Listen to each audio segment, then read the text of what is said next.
많은 분들이 그런 걸 많이 물어보세요. 신형이 나오면 내 차는 얼마나 가격이 떨어질 것 같냐, 이런 질문을 많이 하시는데, 오늘 산타페 신형이 나오면 구형 산타페는 어느 정도나 금액이 하락할 것인지, 혹은 어느 정도의 금액대를 유지할지에 대한 얘기를 한번 나눠볼게요. 안녕하세요, 카봄입니다. 저는 카봄 대표 매니저 황세주고요. 오늘 산타페에 대해서 한번 이야기 나눠보겠습니다. 저희가 준비한 자료가 있어요. 자료를 좀 보면서 이야기 나눠볼게요. 재원을 먼저 살펴볼게요. 재원을 알아야 또 우리 중고차 금액이 얼마나 나올지를 예상해 볼 수 있잖아요. 그래서 재원부터 한번 확인해 보겠습니다. 먼저 지금 산타페는 항상 그래왔듯이 신형이 조금 더 커질 거란 말이에요. 근데 큰 차이는 없어 보입니다. 우리가 이건 지금 예상하는 범주 안에서 보는 거기 때문에, 전장은 지금의 산타페보단 조금 더 크고 팰리세이드보단 조금 작은 사이즈로 산타페가 나올 것으로 예상되고 있어요. 팰리세이드는 좀 엄청 크죠. 근데 그 팰리세이드보다는 조금 작을 것 같습니다. 그리고 전고는 좀 높아질 거예요. 그 넓은 개방감을 느끼려면 전고가 높아지는 게 가장 효율적이거든요. 그래서 아마 전고가 좀 높아질 것으로 예상이 좀 되고요. 아마 휠 베이스 역시 조금 더 넓어질 겁니다. 우리가 차체가 좀 커졌다라고 느낄 수 있는 가장 중요한 부분이 휠 베이스인 것 같아요. 전고도 중요하지만 휠 베이스도 중요하기 때문에 휠 베이스도 좀 넓어질 것 같고요. 그리고 아마 윤거도 굉장히 더 넓게 나올 거예요. 윤거라는 건 차량에 이제 앞쪽 휠 두 개가 있다면 그 사이의 거리를 이야기합니다. 그 폭 역시 조금씩 넓어질 거예요. 자, 이렇게 봤을 때 팰리세이드 사이즈는 조금 부담되는데, 우리가 그래도 팰리세이드보단 조금 작은 사이즈를 원한다라는 분들에게 좀 마음에 드는 차량이 되지 않을까라는 예상을 한번 해봅니다. 그리고 출시되는 라인업이 좀 중요한 것 같아요. 자, 지금은 가솔린, 하이브리드, 디젤 모델이 나오고 있거든요. 근데 앞으로 나오는 신형 산타페 같은 경우에는 가솔린 모델과 하이브리드 모델만 나올 것 같아요. 디젤 차는 없앨 예정인 것 같고요.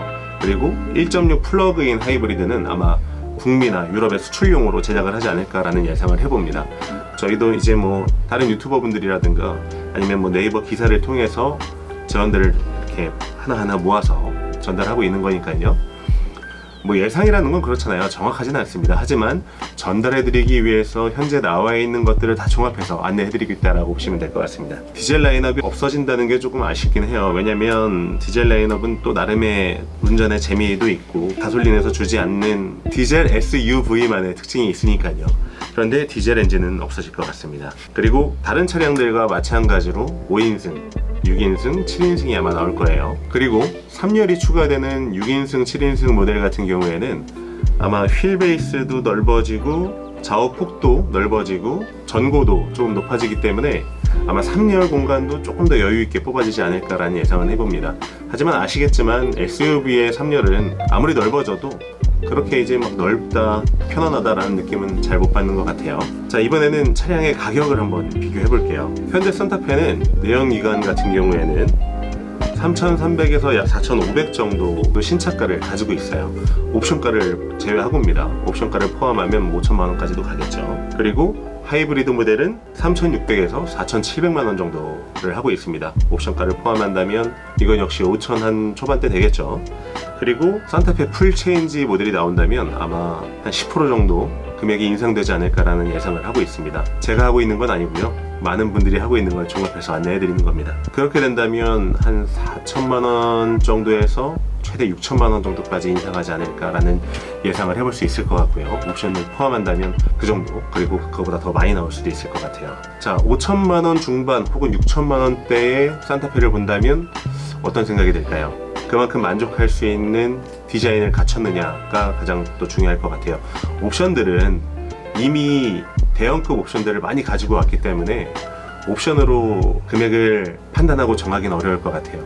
하지만 디자인, 고객분들이 갖고 있는 니즈 파악을 얼마나 했고 얼마나 통하는지 디자인에서 아마 그 결과가 나올 것 같습니다. 자, 여기서 우리가 또 짚어볼 게 있죠. 신형은 현재 나와 있는 제어원 자체가 예상하는 정도가 전부이기 때문에, 자, 그러면은 신형이 나왔을 때 구형의 장단점을 한번 살펴볼게요. 장단점 중에 이걸 장점이라고 해볼 수 있을 것 같은데요. 장점을 한번 이야기해 볼게요.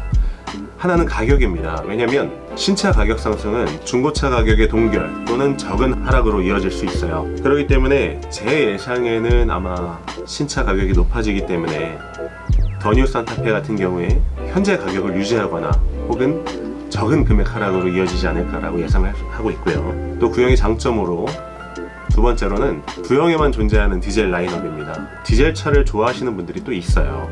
물론 시끄럽긴 하지만 연비, 가속성, 주유료 역시 굉장히 저렴하잖아요. 더 뉴 산타페의 경우에는 가솔린 같은 경우에는 10km, 그리고 디젤 모델 같은 경우에는 14km 정도를 주행할 수가 있단 말이에요. 그런데 휘발유와 디젤 가격도 약 200원 정도가 차이 나는 걸 보면 우리가 연비는 거의 한 1.5배 정도 이상 나온다고 볼 수 있거든요. 구형에만 존재하는 디젤 라인업도 장점이 될 것 같습니다. 하지만 요즘 추세는 가솔린으로 가는 게 맞아요. 많은 분들이 환경이라든가 디젤에 대한 안 좋은 인식들 때문에 가솔린이나 하이브리드로 많이 전향하는 추세가 맞긴 맞습니다.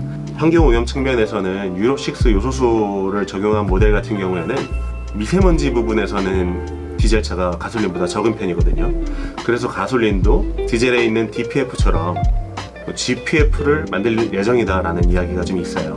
미세먼지는 디젤이 가솔린보다 조금 적을 수 있지만 질소산화물 같은 경우에는 디젤이 조금 더 많은 게 사실이긴 합니다.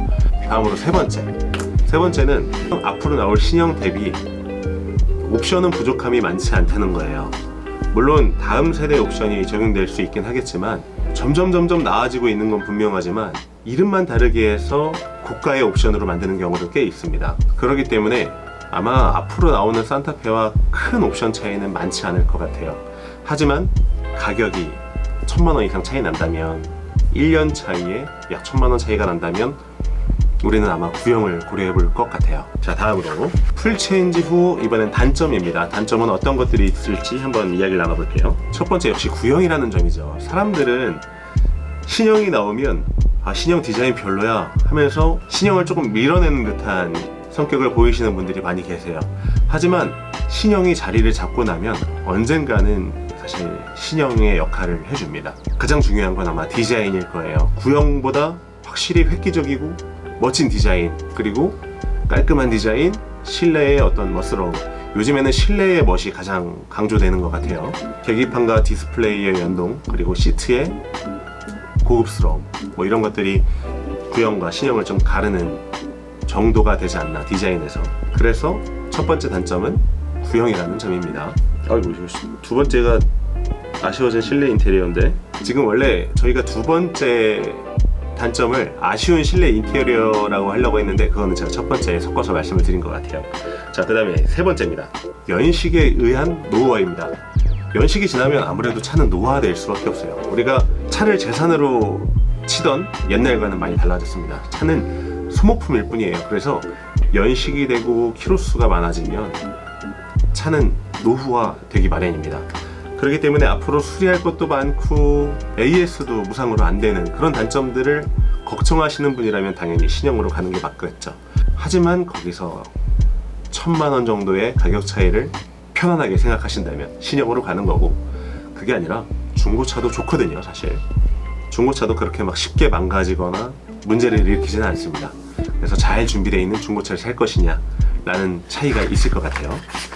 자, 마지막으로 중고차의 향후 시세가 우리가 가장 궁금했던 거잖아요. 그 질문을 시작으로 제가 이 영상을 만들기 시작했고요. 제 생각은 그렇습니다. 신차 모델의 가격 상승은 중고차의 가격 동결 또는 적은 금액 하락으로 이어질 가능성이 높다라는 게 확실한 이야기일 것 같아요. 그리고 현재 나온 산타페의 디자인, 앞쪽은 거의 한 80~90%의 고객분들이 만족하실 거예요. 하지만 뒷부분에 대한 단점, 산디우스라고 하죠. 로디우스의 쌍용의 로디우스 뒷면을 닮았다 그래서 산디우스라는 표현도 많이 쓰시더라고요. 근데 제가 그 사진을 봤거든요. 산타페의 뒷모습 그대로 해서 로디우스의 뒤에 대로등을 갖다 붙였더니 완전 똑같은 차가 됐어요. 로디우스 뒷면이 됐단 말이에요. 거기에 대한 호불호가 좀 있지 않을까라는 예상을 한번 해봅니다. 그리고 우리가 신차가 나오면 항상 있는 거죠. 출고 대기 기간입니다.